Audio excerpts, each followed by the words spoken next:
اجعلتم سقایۃ الحاج وعمارۃ المسجد الحرام کمن آمن باللہ والیوم الآخر وجاہد فی سبیل اللہ لا یستوون عند اللہ واللہ لا یہدی القوم الظالمین.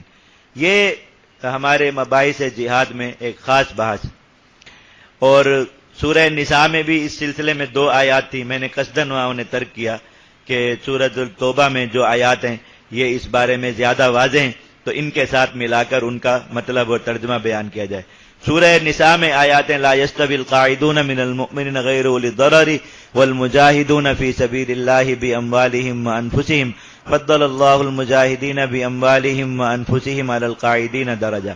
یہ آیت، اور یہ اجعلتم سقایۃ الحاج، یہ ان آیات سے بالکل واضح طور پر جو مسئلہ ثابت ہوتا ہے وہ یہ ہے کہ جہاد فی سبیل اللہ اسلامی اعمال میں افضل ترین عمل ہے، اور کوئی عمل اس سے بڑھ کر اللہ رب العزت کے ہاں فضیلت اور مقام نہیں رکھتا. بہت واضح طور پر ان 2 آیات میں یہ بات آئی. سورۃ النساء کی آیت دیکھیے، اللہ تعالیٰ نے فرمایا کہ مسلمانوں میں سے جو لوگ القاعدون یعنی جہاد میں نہیں ہیں، پیچھے رہ کر نیک اعمال کر رہے ہیں، یہ اور اللہ کی راہ میں جہاد کرنے والے برابر نہیں ہو سکتے. اب برابر نہیں ہے تو ان دونوں میں سے کون زیادہ فضیلت والا ہے؟ فضل اللہ المجاہدین باموالہم وانفسہم علی القاعدین درجہ. اللہ تعالیٰ نے اپنی راہ میں جان و مال سے جہاد کرنے والوں کو پیچھے رہ کر اعمال کرنے والوں پر فضیلت دی. یہ اس آیت کا ظاہری ترجمہ ہے سیدھا. اور یہاں جو یہ آیت ہے اجعلتم سقایۃ الحاج، اللہ تعالیٰ فرما رہے ہیں کہ حاجیوں کو پانی پلانا اور مسجد حرام کو ہر وقت آباد رکھنا اپنی عبادت سے تم نے اس شخص کے عمل کے برابر سمجھ لیا جو ایمان لا کر اللہ کے راہ میں جہاد کرنے کے لیے چلا گیا. لا یستوون عند اللہ، یہ لوگ اللہ کے ہاں برابر نہیں ہو سکتے. اور پھر اگلی آیت میں فرمایا کہ جو ایمان لا کر جہاد کرنے والے لوگ ہیں وہ ان سارے اعمال سے افضل. اس آیت کا شان نزول کیا ہے؟ تو ایک تو سیدھے الفاظ سے ایک بات واضح ہے کہ اللہ رب العزت کے ہاں مجاہد کے عمل کے برابر کسی کا عمل نہیں ہے. آیت کے شان نزول سے بھی اسی بات کی تائید ہوتی ہے. نبی کریم صلی اللہ علیہ وسلم کے حجرہ مبارک کے باہر مسجد نبوی میں جو حصہ ریاض الجنہ کہتے ہیں جسے آج کل لوگ، اس حصے میں بیٹھے ہوئے 3 صحابی آپس میں بحث کر رہے تھے، اور جمعہ کا دن تھا. نبی کریم صلی اللہ علیہ وسلم کا انتظار تھا کہ آپ گھر سے تشریف لائیں گے اور جمعہ کا خطبہ دیں گے. وہاں انتظار میں بیٹھے ہوئے اور آپس میں اونچی آواز میں بحث کر رہے ہیں. ایک صحابی نے کہا کہ میرے خیال میں ایمان لانے کے بعد سب سے افضل عمل ہے حاجیوں کی خدمت کرنا، کیونکہ بہت مشقت والا عمل ہے.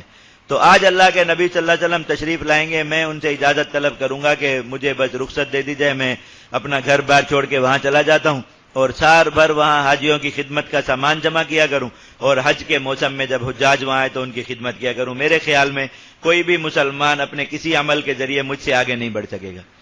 دوسرے شخص نے کہا کہ نہیں، مسجد حرم میں اللہ رب العزت کی عبادت کرنا یہ سب سے افضل عمل ہے، اس لیے کہ حرم میں عبادت کرنے والے شخص کی عبادت عام جگہ پر عبادت کرنے والے سے 1,00,000 گنا بڑھ جاتی ہے.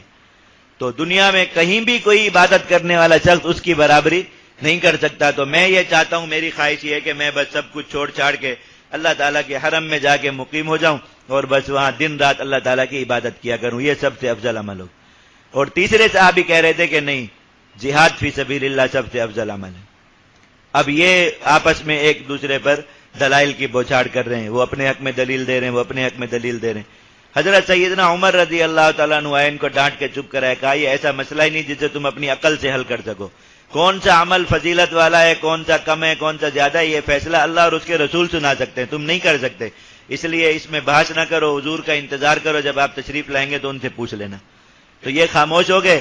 نبی کریم صلی اللہ علیہ وسلم گھر سے نکلے اور حضرت جبرائیل علیہ السلام یہ آیات لے کر آئے. اللہ کے نبی صلی اللہ علیہ وسلم مسجد میں داخل ہوئے تو آپ کی زبان مبارک پر یہ آیات تھی جس میں ان تینوں کے سوال کا جواب تھا. اللہ تعالیٰ نے فرمایا کہ حاجیوں کی خدمت کرنا اور مسجد حرام میں کل وقت رہ کر عبادت کرنا جہاد فی سبیل اللہ سے افضل کیا ہوتا، جہاد فی سبیل اللہ کے برابر بھی نہیں ہو سکتا. لا یستوون عند اللہ، اللہ کے ہاں یہ برابر بھی نہیں ہے. حضرت سیدنا ابو ہریرہ رضی اللہ عنہ کی روایت ہے، نبی کریم صلی اللہ علیہ وسلم نے فرمایا کہ اللہ تعالیٰ کے راستے میں جہاد میں 1 رات دشمنوں کے سامنے قیام کرنا یہ 1000 راتیں مسجد الحرام میں عبادت کرنے سے افضل ہے، جن میں سے ہر رات لیلۃ القدر ہو. 1000 راتیں اور ہر رات لیلۃ القدر. لیلۃ القدر 1 رات کتنی راتوں کے برابر ہے؟ 83,000. پھر اس کو آپ 1000 سے ضرب دیں، کتنی راتیں بنیں گی؟ اور میں کہ اللہ تعالیٰ کے راستے میں دشمنوں کے سامنے قیام کرنا خوف کی حالت میں ایک رات، ان 1000 راتوں کا بیت اللہ شریف میں عبادت سے افضل ہے، اور پھر اس سارا جو مجموعہ نکلے اس کو 1,00,000 سے ضرب دیں، کیونکہ بیت اللہ شریف کی ہر عبادت کتنا بڑھائی جاتی ہے؟ 1,00,000 گنا بڑھائی جاتی ہے، تو کمپیوٹر عاجز ہو جائے گا اس کو جمع کرنے سے۔ حضور نے فرمایا کہ اس سے بھی افضل ہے۔